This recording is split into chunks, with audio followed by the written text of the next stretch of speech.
using war to drive political agendas, setting the stage for Armageddon. The future of banking is a cashless society. Europe's new digital identity wallet. The International Monetary Fund says that central banking digital currencies can replace cash. The hottest year in 125,000 years. Ugh. More climate propaganda. The regional and global ramifications of the 40 days of war in Gaza. And Biden is still giving Iran another $10 billion? Well, stay tuned for another exciting edition of the Endtime Show.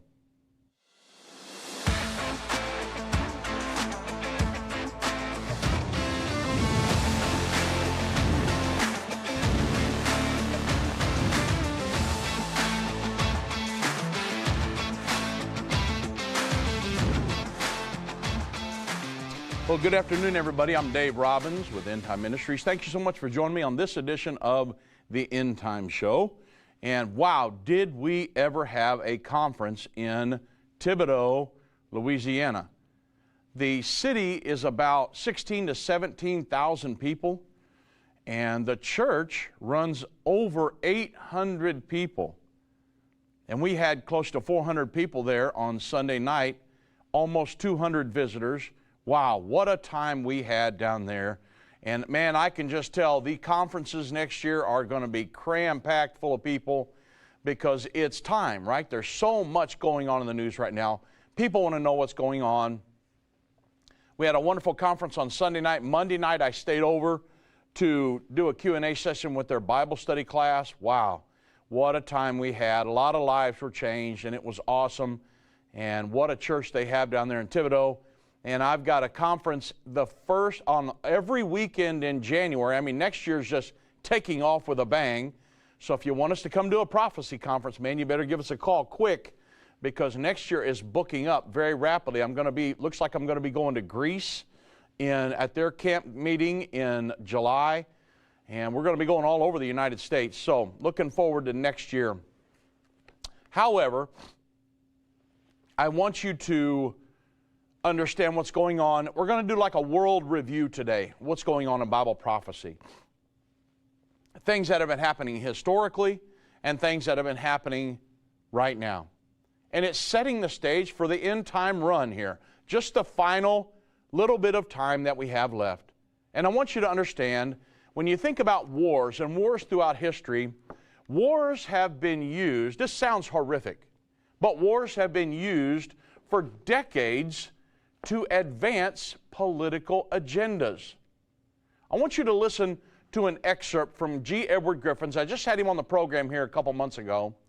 G. Edward Griffin, who wrote The Creature from Jekyll Isle, because most of you would know of the Bolshevik Revolution that took over from the Romanovs in Russia, and they instituted a central bank and an international banking system, and a lot of different things happened after the Bolshevik Revolution. Well, that didn't happen by accident. That was by grand design. And there were people here in the United States that were influential in that happening. But I want you to hear something very important that goes along with Bible prophecy. And when I talked to G. Edward Griffin, he said, you know, Dave, I'm not a theologian, not a big religious guy, but it's almost, when he wrote some of these books, exposing the Federal Reserve and the United Nations, it was almost as if he read the Bible and then wrote the book, because he was exposing the fulfillment of Bible prophecies in the end time. I want you to listen to an excerpt from the book. The Bolshevik Revolution was a coup d'etat in which a radical minority captured the Russian government from the moderate revolutionary majority. The Red Cross mission of New York financiers, through support, I said New York, by the way, in the United States, New York financiers, through support to the Bolsheviks, and in return received economic rewards. This is how our world's is working right now.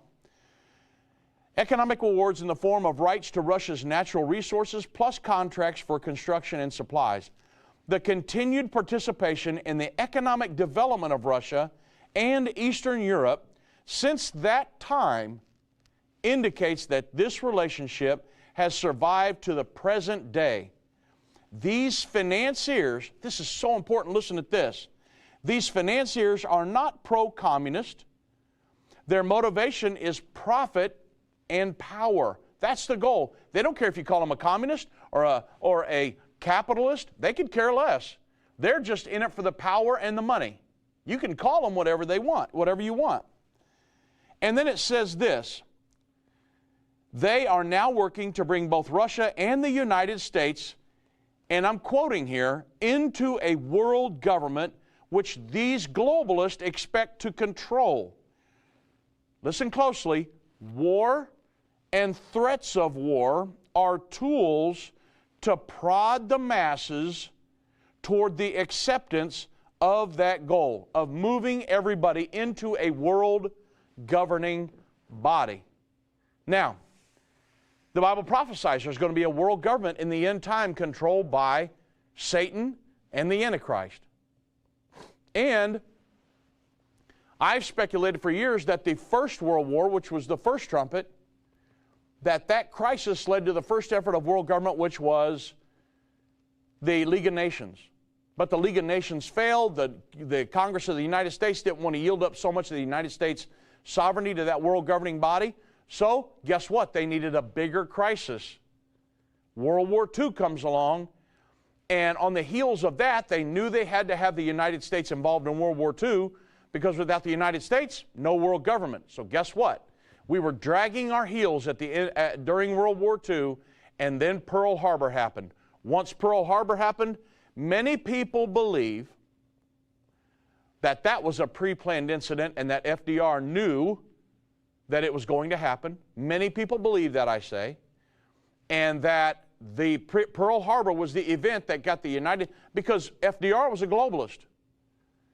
And he is the one that put the New World Order on our dollar bill in the all-seeing ribbon under the pyramid with the all-seeing eye, New World Order, Novus Ordo Seclorum. In 1935, 10 years before the United Nations Charter was signed in San Francisco at the end of World War II. But they still don't have the fully functioning world government that they want, dictatorial powers to be able to dictate to the nations, because after World War II, the victorious nations said, we want veto power. I think it was, who was it? Great Britain, Russia, China, the United States, and France. So currently today, the power does not lie in the General Assembly. The power lies in the UN Security Council and the veto power that they have. So the United Nations can't dictate like they want to. That's why Antonio Guterres is saying, well, the United Nations doesn't have the teeth or the enforcement methods that they want. So, guess what the Bible says is coming, folks? World War I wasn't a big enough crisis. World War II wasn't a big enough crisis. And G. Edward Griffin, in his book, Creature from Jekyll Isle, says that these wars have been used for years to push us towards a world governing body. Well, now, guess what the Bible says is coming? World War III. Revelation 9, verse 13 through 21. On the heels of that, we will move into a fully functioning world governing body that the Antichrist will eventually usurp authority over, and he will run that world government all the way until the second coming of Jesus Christ. Now that's what's coming in the future. And World War III is going to happen. There's not 1/10 of 1% chance that it won't happen. And this is what's coming before very long. And the current events in the Middle East, with Iran, the Ring of Fire around Israel, Hamas, Israel, everything that's going on, that could be the spark that sets off World War III. You say, Dave, here you go, trying to sensationalize and scare us all to death. No, I don't know if that's the event. I honestly do not know. I do know that the Bible says, loose the 4 angels bound in the great river Euphrates. And so the 4 nations that house that, Turkey, Syria, Iraq, and Iran. Iran, Turkey, Syria, and Iraq, all 4 nations are involved in this conflict going on as we speak. So, could this be the beginnings of it? At this point, folks, I can't tell you conclusively. But it certainly could be. And so it's something we certainly need to be watching, because it's time for it on God's prophetic time clock. It's time for it right now. So we certainly have to be looking at it and considering all the Bible prophecies that surround that event as well. Things that are supposed to happen before that, things that are supposed to happen immediately after that. My lesson next year is going to be going through that in great detail at my conferences, and I'll be writing articles and different things on that because we're certainly staring this thing in the face. So I know that I know we're following this all the time, and we're trying to keep certainly just motivated out of our mind day and night to follow all of these topics, right? And one of the things that we're doing is we're drinking First Cup coffee. And I wanted to throw this in here because we're certainly energized and motivated by our God-given purpose, and thankfully, we've got some people that have partnered with us to help us do that. First Cup Coffee, it's not a woke company. They're not trying to rewrite our history and lobbied for all this woke stuff that's going on. I mean, they're not trying to defund our military and all these things that some companies are really lobbying to do. These guys are a Christian-owned Patriot Coffee Company out of Texas. They've got 11 different roasts. I drank the John Hancock roast this morning. I finally got my pods that fit in a Keurig machine, and it's actually pretty cool. So if you'd like to support a company that is supporting Endtime Ministries, go to firstcup.com, use code Endtime to get 10% off. If you subscribe, they'll give you an additional 10% off. Go to firstcup.com, use code Endtime, and get that 10% off today, because I'm telling you, the coffee's actually pretty good, and these guys are not supporting all these woke causes, and those are the kind of companies that I like to support. If you support them, they're supporting us in turn, and it allows us to share the gospel all over the world, to do everything we're doing in Israel, and they're helping support us financially. And man, it's just a great arrangement. So certainly appreciate it, and in your efforts to help support Endtime Ministries. Plus, it's a good cup of coffee for all you coffee drinkers out there. Now, let me move from that to setting the stage for Armageddon. What's going on here? You know, Zechariah 14, 1 through 3 says, "Behold, the day of the Lord cometh, and the spoil shall be divided in the midst of thee." The day of the Lord is going to be at the time of the second coming of Jesus Christ, and when the Lord will pour his wrath out upon the armies that come down against Israel to battle. It's in Revelation chapter 16, the 7 vials of the wrath of God. Well, the Bible says in Zechariah 14:2, "For I will gather all nations against Jerusalem to battle, and the city shall be taken, the houses rifled, the women ravished. At that time, half of the city of Jerusalem will go forth into captivity. The residue of the people shall not be cut off from the city. And then shall the Lord go forth and fight against those nations as when he fought in the day of battle." This is when he's going to come back, plant his feet upon the Mount of Olives. It's when the Battle of Armageddon is culminating right there in the Kidron Valley between the Temple Mount and the Mount of Olives. The Lord's going to come back, plant his feet upon the Mount of Olives, and he's going to come back with the saints that have been raptured. You have the rapture, marriage supper of the Lamb of the sky, go straight to fight on behalf of Israel at the Battle of Armageddon, one continuous event. And this is when it culminates, right there at the Battle of Armageddon. God's fury, the Bible says, is going to come up in his face, and he is done, and he's going to come annihilate those armies. Well, you can see the stage being set for this right now, where the nations of the world will come down against Israel to force them to comply with the edicts of the world governing body. They're actually doing it right now in many efforts. They're saying, there was an article the other day, I think Doug and Vince may have talked about it, about the international community needs to force Israel and Hamas and the Palestinians to sign a peace agreement. That's what the United Nations would love to be able to do, is to just dictate that Israel bow down and comply with the world governing edicts. That's what the United Nations is really all about.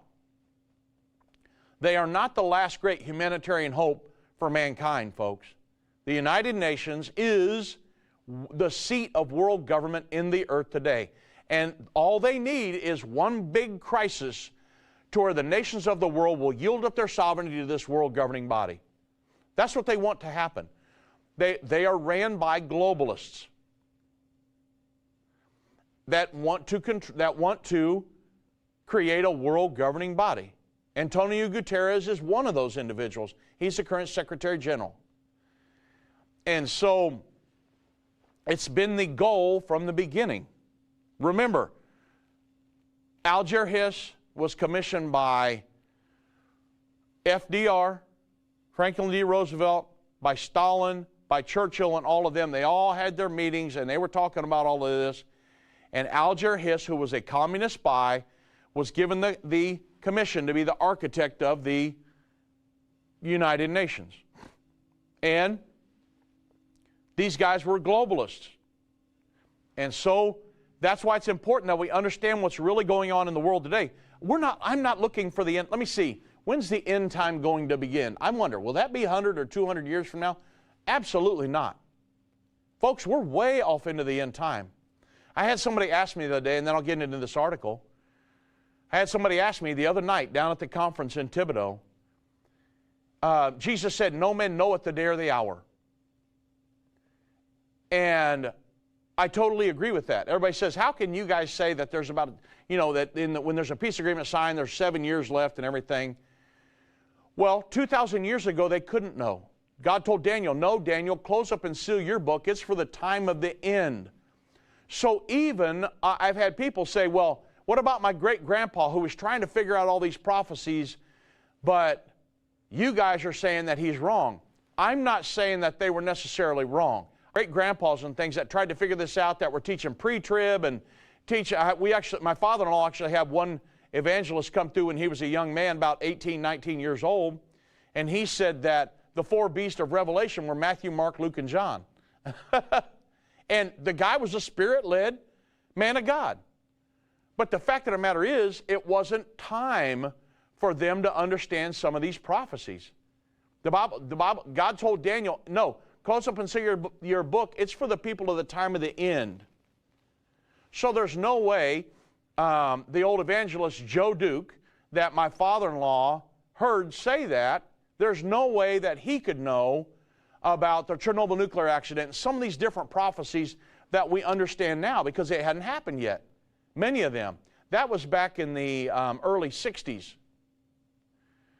And so some of these guys that had maybe listened to Clarence Larkin or some of these other things, they were doing the best they could. They were Spirit-led individuals. They were seeking God's face. They were very sincere and loved God. And those that have passed on during that era, they're in heaven now.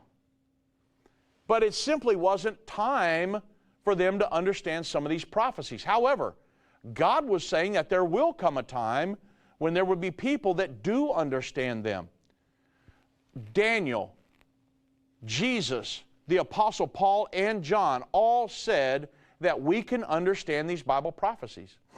And I may not be able to ever give you the specific day that the rapture is going to happen, but I can certainly look and say, okay, I've got a pretty good idea, maybe a season and a time when this thing is absolutely going to wrap up. And will I ever give dates? No. But I can certainly say, look, here's what the Bible says. This is going to happen, and then there's only going to be 7 years, and then 3.5 years, and then, I can walk you through the timelines. Because the more we get off into this thing, the more we're understanding, everybody. So it's very important that we be able to answer some of these questions. And I know that you guys are studying. Many of you are buying our new book, Understanding the End Time. You're watching our new DVDs, Understanding the End Time, and certainly would encourage you. Call in. I had somebody call in. I spent 30 minutes with him on the phone this morning, and he was teaching this stuff, and he just had some questions, and we went back and forth. He was like, man, this is so cool. I can call you and just, hey, I'm common folk like everybody else. We don't consider ourselves movie stars and all this other stuff. That's not what I'm trying to do. Doug, Vince, myself, Endtime Ministries, I'm trying to get people to heaven. I don't care about Hollywood and all that movie, television stuff. I don't care about any of that stuff. We're on TV simply so we can reach more people, folks. And so Call in here, email me and Doug. We'll answer your questions. I'm doing the best to help everybody understand this stuff. And another thing, the DVDs that we had just put out over a couple months ago, we got them in. The books are flying off the shelf. They make awesome Christmas presents. Go to endtime.com. There are specials and different things that are coming up really close. We're going to do some Black Friday specials and a lot of stuff coming up. The book and the DVDs and some of the things that me and Doug and Vince have put out lately, they make great Christmas gifts. We are selling out at our conferences, and we're having to ship a ton of them because we simply didn't take enough to the conference. We're going to have to take a lot more because they're making great Christmas gifts. People are wanting to give them to everybody, so buy stacks and stacks of the books. Give them to your friends, family, your sphere of influence for Christmas. Man, you talk about some great conversation pieces starting up. They get off into that book, and that's got a lot of questions flying, so it's pretty awesome. So with that said, let me talk to you really quick about Birch Gold before I go into this next article, because a lot of people are very interested in gold and some different things nowadays. And, you know, I'm going to get into some articles here if I have time about some central bank digital currencies, but there are governments that are trying to push their digital currencies and digital IDs on their respective populations. And I'll talk about it here in a moment, but they could even allow officials to prohibit you from purchasing. To me, it's one of the main things that they're doing, setting the stage for the mark of the beast in the near future. Sure, they can prohibit you from purchasing certain products because these things are programmable, or to freeze or seize part of all of your money. So in essence, it would enable a government to control your finances. And there are some concerned Americans that are wanting to diversify their assets into physical gold. Some people are wanting to do that. And they're doing that with the help of Birch Gold Group, somebody you can trust. If you want a physical asset, it can be held in a, let's say, a tax-sheltered retirement account. Go to birchgold.com and /Endtime to get your free info kit on gold. And if you have an IRA or something like that, maybe let's say a 401k, and that you've had laying around for a while, it's getting dust that thick on it, and maybe you all even forgot about it. Birch Gold can help you convert that into an IRA in gold. You don't have to pay a penny out of pocket. So go to birchgold.com /Endtime, claim your free info kit on gold, because if digital currency becomes a reality for all, you may want to have some gold to fall back on that you might be able to get into a fractionalized situation.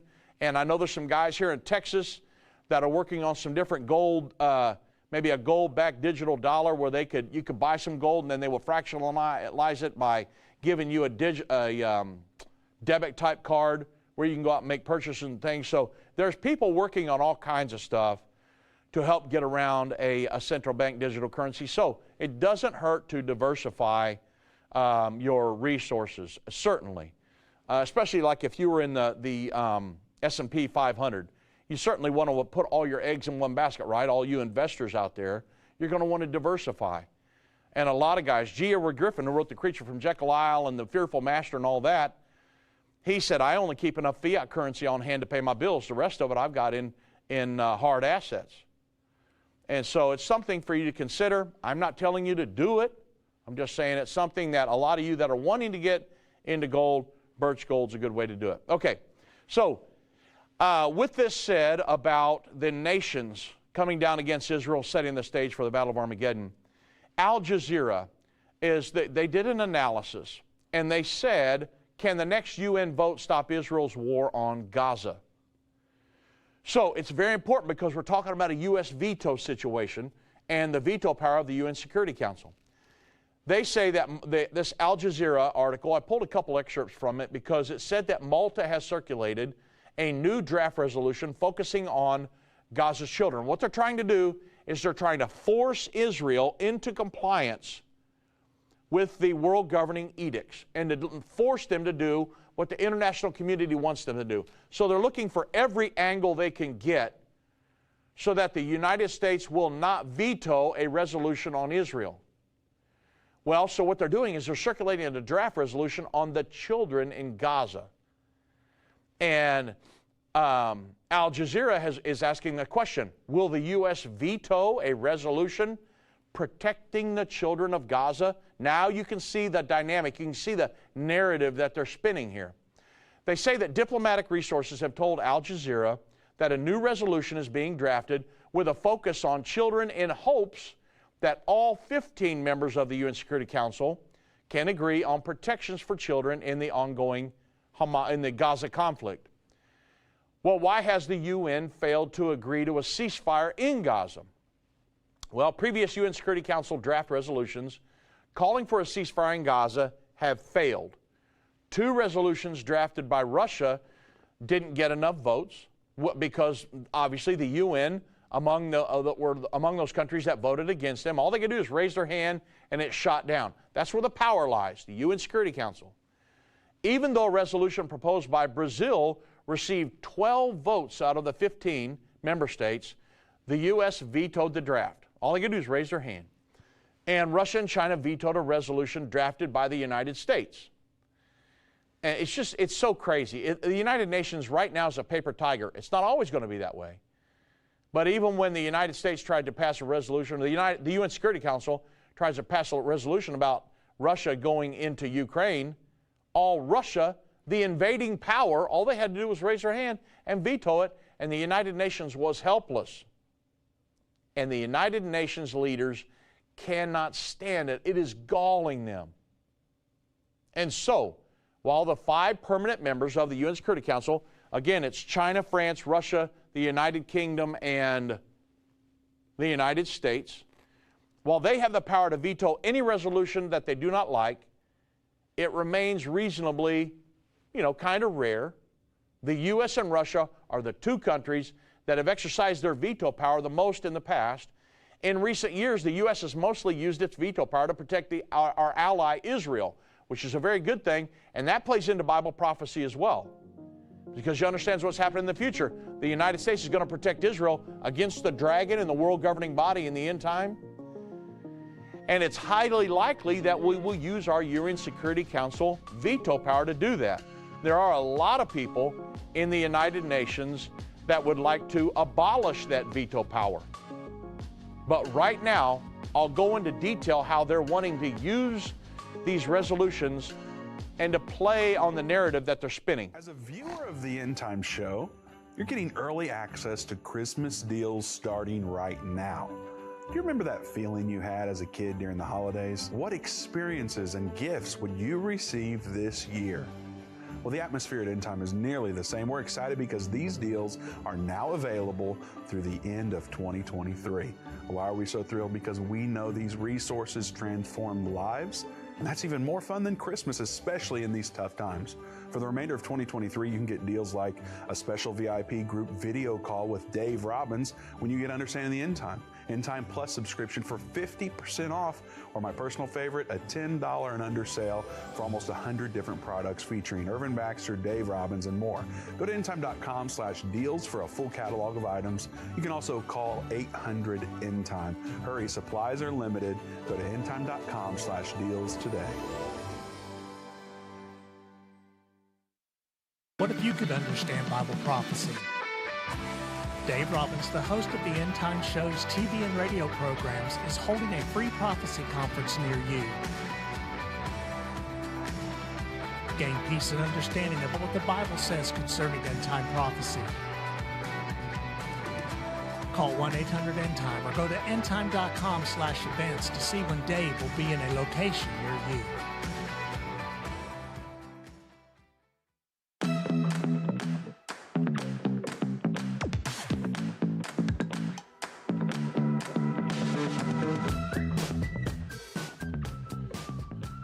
The question is, if let's say the United States, under the Biden administration, which you never know what he's going to do, because right now he just signed on to give Iran another $10 billion. In my wildest dreams, I could not have imagined why he would be giving billions and billions of dollars to a nation that is funding Hamas, which has attacked Israel. Can you explain anything the guy's doing? I'm just being honest here. But Because, and I will tell you, because this next part, Biden was influential in getting Resolution 2334 passed. So the question is, if a resolution were to pass and the United States would allow it to pass, because the United States is actually pressuring Israel to do ceasefires and to back off for 4 hours a day and give time to humanitarian aid, but what it's doing, it's allowing Hamas to reload their rockets, is what it's doing. I mean, if I had a country on the run, what would you do? However, Israel agreed to it, and the question is right now in the news, will Israel abide if a resolution passes? Well, I'm going to get into that in great detail. Let me first mention Ready Pantry, because it's something that I think is actually pretty cool. I actually have some 25-year food, just in case of any kind of emergency. But you know, you'd like to believe that grocery stores are always going to be there and they're always going to have the food. I mean, because right now they're demonizing, like there's a lot of people, China, a lot of places that are buying up our farmland. They're demonizing our farmers, which produce our food. I mean, we ought to be protecting our farms like you can't imagine. And I mean, I don't care if we got to put our military around our farmers. We need to be protecting our farmers, because without farmers, folks, we don't have any food. You understand? I mean, I come from a farming family. Both my grandpas farmed over 50 years. I know about farming. No farmers, no food. I'm not going to eat any of that stuff that they grow in the lab somewhere. Okay. Wow. Well, you can understand the supply chains and the collapse of that and all things they're trying to do in America. I mean, what if there was a way that should a catastrophe hit, that you could have an affordable 3-month emergency supply of food? Well, there is. ReadyPantry.com/endtime offers 25-year, it's amazing, shelf-stable food. It includes all four, the breakfast, lunch, dinner, and dessert. Not to mention, there's a peace of mind knowing that if there's an emergency, you've got a few, 3 or 4 or 5 buckets of food that you can go back there, add water, just get you a filtration system, get you a Berkey water filter or something, pour some water through it. I don't care if I got to go out to a creek somewhere. Me and my wife will be, and whoever else I can get my hands on, will be able to eat for a while and get through some kind of emergency. I don't care if it's a power outage, hurricane. You say, well, power outage, yeah, think about grid collapses. Our grids were not built yesterday, everybody. Anything can happen. Rolling blackouts, potentially war reaching our shores. The list goes on and on. Ready Pantry, it's an American-based company. All the products are sourced here in America. You're not going to be disappointed. I mean, many long-term storage companies on the internet, they're selling food that's been sitting on warehouses 10 years, and it's 25 years shelf life. So imagine if you bought it and it's been 10 years old already. Well, Ready Pantry delivers the freshest products packaged within the last couple months. And that's from being delivered to your home. So go to Ready Pantry. They're offering discounts up to 20% off for 3 to 12 month supplies. Go to readypantry.com/endtime. Use code endtime. Save an additional 10% off on that order, plus free shipping on all orders. Stock your pantry. Even with, if you have to, right here before Christmas, I get it. You can do a buy now, pay later option. And it's available at checkout by going to readypantry.com/endtime. And it's always kind of a peace of mind. I know when COVID hit, man, me and my wife went to Kroger. We came home from a prophecy conference, went to Kroger's that night, and that place looked like Vietnam just started. It was crazy. And people were, the guys were bringing stuff out on those little pallet dollies, and people were cutting the plastic off and grabbing stuff off of that. I thought World War III took off, but it was when the COVID thing hit. And so, and I didn't have any food bought at that time. Imagine if I'd have had, 6 or 8 buckets of that 25-year stuff. I wouldn't have had to go in there killing myself trying to get some meat and bread and stuff at Kroger's that night. It was crazy.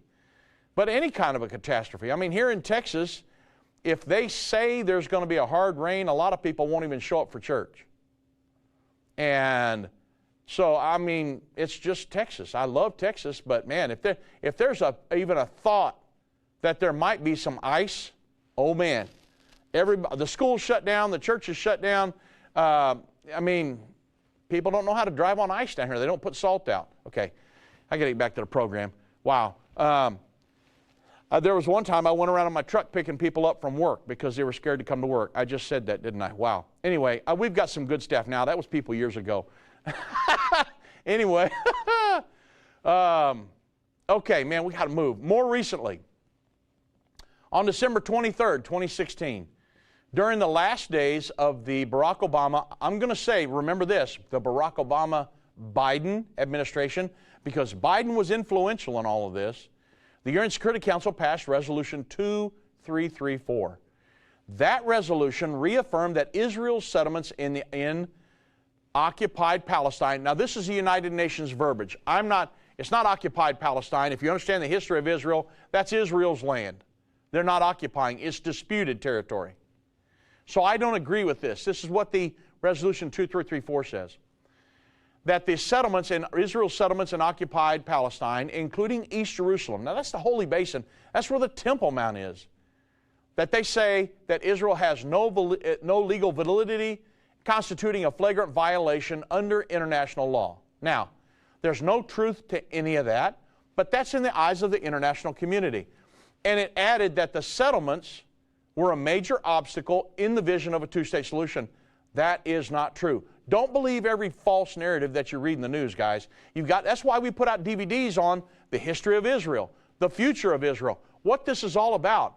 God promising Abram, when he was standing in the promised land, I'm going to give you this land from the river in Egypt all the way up to the great river, the river Euphrates, back in Genesis 15:18. And it'll be yours and your descendants, Abraham, Isaac, Jacob, forever. It's an eternal promise. Yes, they were exiled after the temple was destroyed by the Roman general Titus in 70 A.D., but Ezekiel 37, Ezekiel prophesies to the valley of dry bones. It's a prophecy about God gathering the nation of Israel back together in the end time. After World War II, it has always been our opinion that the valley of dry bones that Ezekiel was seeing was the Holocaust. Have you ever been to a Holocaust museum? It's worse than horrific videos that you can watch of bulldozers bulldozing bodies into mass graves and things. And it appears that that's what Ezekiel was seeing, the valley of dry bones. But God said, Ezekiel, prophesy to these bones. They're going to come back together. And this is the whole house of Israel that I will bring back together and set them in their land. So, this law, this international law, says that they have no legal validity, the settlements do, and that they're constituting a flagrant violation of international law, in God's eyes, is nonsense.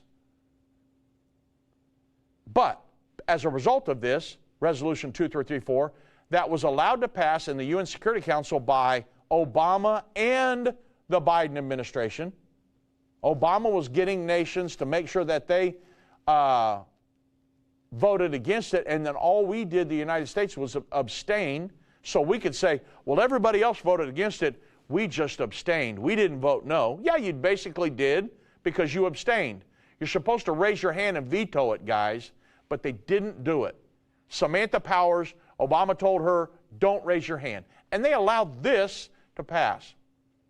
So, because of that, there was considerable pressure from Israel and within the U.S. for the Obama administration to veto that, but in the end they abstained and the resolution passed with 14 votes, 1 abstention in the United States. Now, while the Council's resolution, which also called for immediate steps to prevent violence against civilians, I mean, think about that. It was binding international law. It was ignored by Israel. Well, what happens if a country defies the UN Security Council resolution? Now remember, I started all this by saying, setting the stage for the Battle of Armageddon. Well, the question is, what happens if a country defies a UN Security Council resolution that has passed?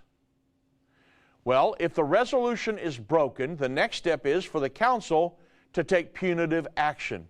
And that'll be done in a follow-up resolution which addresses the breach and calls for action. The United Nations has taken action in the past by sanctioning these breaching countries. Under the UN Charter, the Council can go for even further and order They can go even further and order the authorization of an international force, a coalition of nations, to come down against that nation that has resisted and that is not complied. A notable example of that would be in 91 when a U.S.-led military alliance was created to reverse the invasion of Kuwait by Iraqi leader Saddam Hussein. You remember that? This coalition of nations. George H.W. Bush said, it's not Saddam Hussein against the United States, it's Saddam Hussein against the world. And they were talking about the New World Order. That if a nation doesn't bow down to our edicts, we can form a coalition of nations and go down and enforce our will on that nation. Now, there are people that are foaming at the mouth and drooling, wanting to do that to Israel as we speak. Now, what's happening right now is not that coalition of forces. That's going to happen at the Battle of Armageddon. The Battle of Armageddon, the Sixth Trumpet War, two different wars. Revelation 9:13 through 21, Sixth Trumpet War. Battle of Armageddon, Zechariah 12:13 and 14, Ezekiel 38:39, Revelation 16, the vials of the wrath of God coming down against Israel to battle. The nations. So, two different things. But still, the international community is setting the stage for this. God knows the end from the beginning. God knows Battle of Armageddon is coming when all the nations will come down against him to battle. That's not what's happening right now. Yes, Iran does have a ring of fire around Israel. But that's not what this is referring to in Zechariah 14 and in Revelation 16, the kings of the east coming down across the dried up Euphrates River. Those are two different things. And I want to make sure that you understand that they are, because there are many teachers teaching right now about Gog and Magog, Ezekiel 38 and 39, that could be what's going on right now, or Zechariah 14 or Revelation 16. No, those are the Battle of Armageddon. You say, well, why aren't they mentioning Revelation 9, 13 through 21? Because if you believe in a pre-trib rapture, then you only can believe. Now think about this. You can only believe the narrative, if you believe in a pre-trib, that Revelation 9, 13 through 21 can only happen during the final 7 years. So you can't mention Revelation 9, 13 through 21 when that's the next event besides the peace agreement on God's prophetic timeline. So it's important that we get these prophecies right so we can know exactly what to lay out for people, right?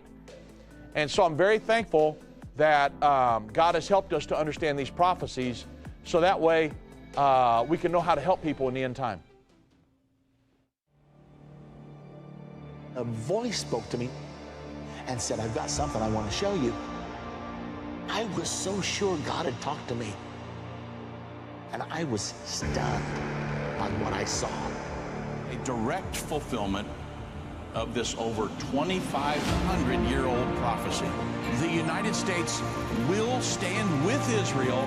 Why haven't I ever seen this before? 1/3 of humanity will die. What do these beasts symbolize? The lion, the bear, the leopard. The combined beast from Revelation 13 represents the end-time government of the Antichrist. Understanding the end time. Now streaming on Endtime Plus and available to order at endtime.com/UET. Go to endtime.com/UET or call 800-ENDTIME. They that understand what is taking place will instruct many. Except a man is born again, he can't enter or see the kingdom of God. I don't care what label you've been given or what label you've given yourself. You are essential. You still matter. This is a journey, and when we get to the other side of that, that's where our prize is. That's where our reward is.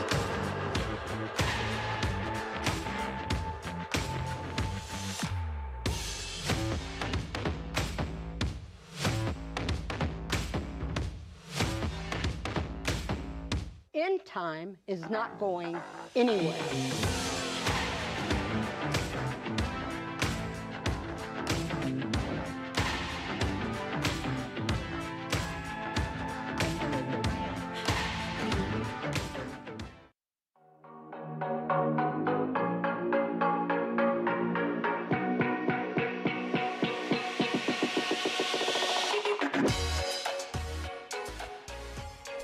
All right, welcome back, everybody. Now, let me dive off into this last one here real quick. It would be precursors to the mark of the beast.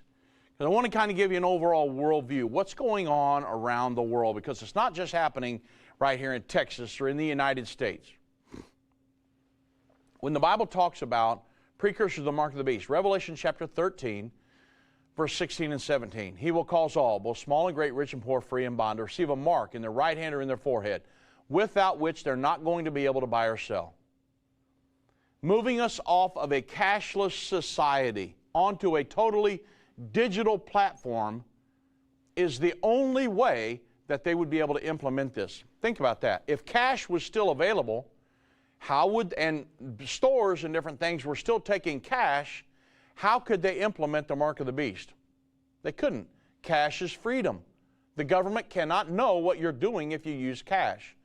But once you start to use your debit card or your credit card or Venmo and all these different ways where you can use your phone and everything, now you're creating a digital footprint so the bankers and the government, everybody knows exactly what you're doing. Your data, you would not believe how much your data is being used by companies all over the world to market to you and everything. I can be talking to somebody.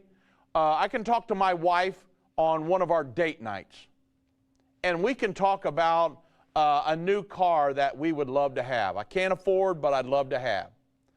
And I would love to have one of the new Toyota Sequoias. Oh, man, I love those. Now, I can't afford one, but I'd love to have one. Well,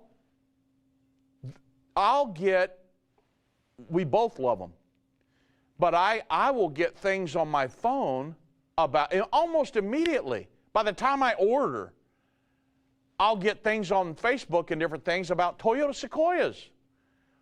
And so I'm thinking, they're listening to my conversations because they're marketing to you. But there will come a time in the future, they will try to control your finances as a result of all this because we've moved off of cash and now we're on a digital society. Well, it's happening around the world. RIPT, R-I-P-T, the news organization, they posted an article, and it says, Europe's new digital identity wallet, a guarantor of digital security or a backdoor to tyranny. Now listen to this. Last Wednesday, Thierry Breton, EU's internal market commissioner, proudly announced on Twitter X that he had struck a deal with the members of the European Parliament, the MEPs, to create a European digital identity wallet which would permit all EU citizens to have a secured e-identity for their lifetime. Okay? Sounds pretty innocent at this point, right? Except unless you understand Revelation 13, 16 through 18.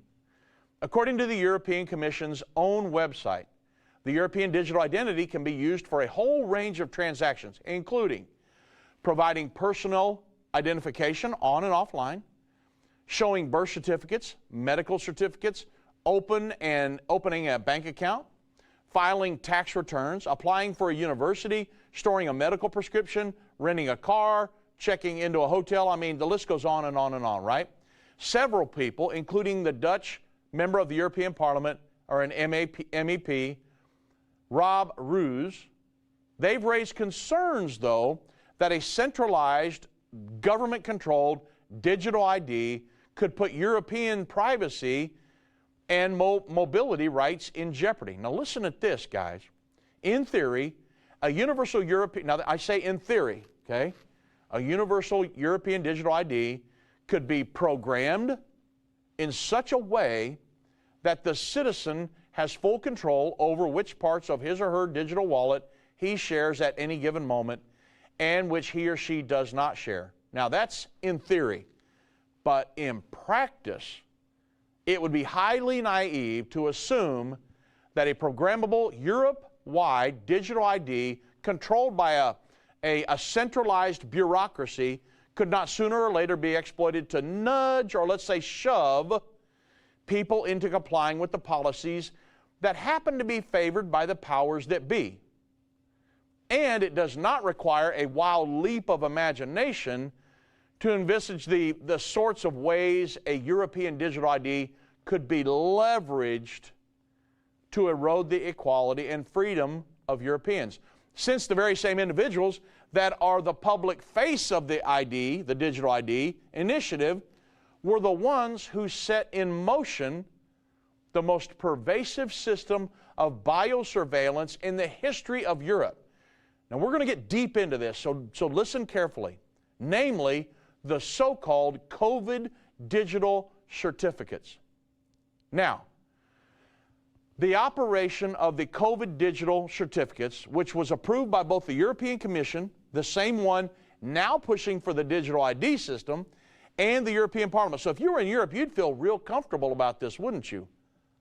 Having just come through all the COVID digital stuff. Well, these are the same ones, the European Commission that pushed that, and the European Parliament, that can give them a fairly clear, it can give us a fairly clear idea of the uses to which these European technocrats, that they're likely to put a digital ID system and to get it to do if they're given a chance. So, the COVID digital certificate was used to compel citizens who had not received the COVID vaccine within a certain time period to obtain a costly and inconvenient COVID test every time they crossed the European border, and was even used to deny entry to unvaccinated citizens at cultural and, let's say, recreational venues across Europe, sporting events, things like that. In other words, the COVID digital certificate served as a mechanism for coercing citizens into injecting a certain medication into their bloodstream. I'm not saying there was anything wrong with any vaccine. I'm not anti-vaccine. I was anti this past vaccine. That's for another discussion for another day. And created a two-tier, I'm actually anti-government coercion is what I'm against. And so, anyway, we'll talk about the vaccines at some other point. And created a two-tier society in which the unvaccinated were treated as a new social and political underclass. Now, imagine if a centrally controlled European digital certificate was offered to all European citizens as a tool for accessing, let's say, wide range of services, from air travel and hotel stays, car rentals, access to recreational venues, and access to online digital services. Initially, let's say presumably the certificate would be optional and citizens could use other valids for validating their identity. Then, under the pretext of, let's say, enhancing citizens' security, the certificate might very well become obligatory for an increasing number of transactions. If you want, let's say, government health care or whatever. Now, the next step would be to gradually expand the information contained on the certificate and use the certificate as a way to deny or approve citizens' access to, let's say, certain services based on their spending habits, their vaccination status, or, remember, these are the same people wanting this digital wallet as we're pushing the digital vaccination card. So, imagine if they were to maybe approve a citizen's access based on their vaccination status or their social credit score. Of course, this is not something that we can be 100% certain is going to happen, but the recent implementation of that vaccine apartheid in Europe that they went through should disabuse us of any illusion that Europe's political leadership are committed to respecting and defending their civil liberties or their equal access to public amenities and services. What if they just said no? Then what? I mean, politicians like Thierry Breton and Ursula von der Leyen and those members of the European Parliament and member state governments that cheered them on during the pandemic, they were prepared to treat citizens like, almost like cattle or disease vectors to be vaccinated and tested en masse with scant regard for their personal medical history or risk factors. So it's surely only a matter of time before people with this sort of contempt for individual liberty would be inclined to take advantage of a technology like a universal digital ID as a lever to control people's private choices with a view of advancing their own careers and policy goals. Think about this. Quite a few citizens said no to an experimental vaccine, and quite a few citizens still question the scientific and political rationale for imposing burdensome carbon taxes because of this propaganda of human-induced global warming with climate change, forcibly expropriating farmland based on climate directives, and people are saying no to these 15-minute cities, making space for transgender ideologies in hospitals and classrooms, or abstaining from whatever the powers that be deemed to be hate speech. But what better method to induce public compliance with unpopular or controversial public policies and laws than to reward compliance with enhanced mobility and enhanced access to social amenities and services, but then on the other hand punish somebody who is non-compliant with reduced mobility, reduced access to services and amenities? Isn't that exactly what the digital COVID certificate, which was a brainchild of the same commission that's pushing this, did? So, can you see how they could use a potential digital platform to economically sanction people if our banking went completely digital, or a central bank digital currency? Now, we'll have to live through some of this to see how it all specifically plays out. I know the mark of the beast is coming. How that is fully implemented, I don't know at this point. But I'm telling you what, I'm reading everything I can get my hands on. And the central bank digital currency and these global IDs, they're two of the main things that I can see pointing us straight towards the mark of the beast system. And I'm glad there are people here in the United States that are fighting it. But there are nations around the world that are just moving full off into this stuff, you guys. And I'm praying for them, because I know that the mark of the beast system is coming in the majority of the parts of the world. And so, what are we talking about here? I'm giving you a worldview. Prophecy is happening all over the world. It's happening so fast, it's hard for us to keep up with everything. What does it do to me? It gives me a sense of urgency that I have to preach and teach the gospel of the kingdom of God around the entire world, because the second coming of Jesus Christ and the rapture is just ahead of us now. God bless you, my friend.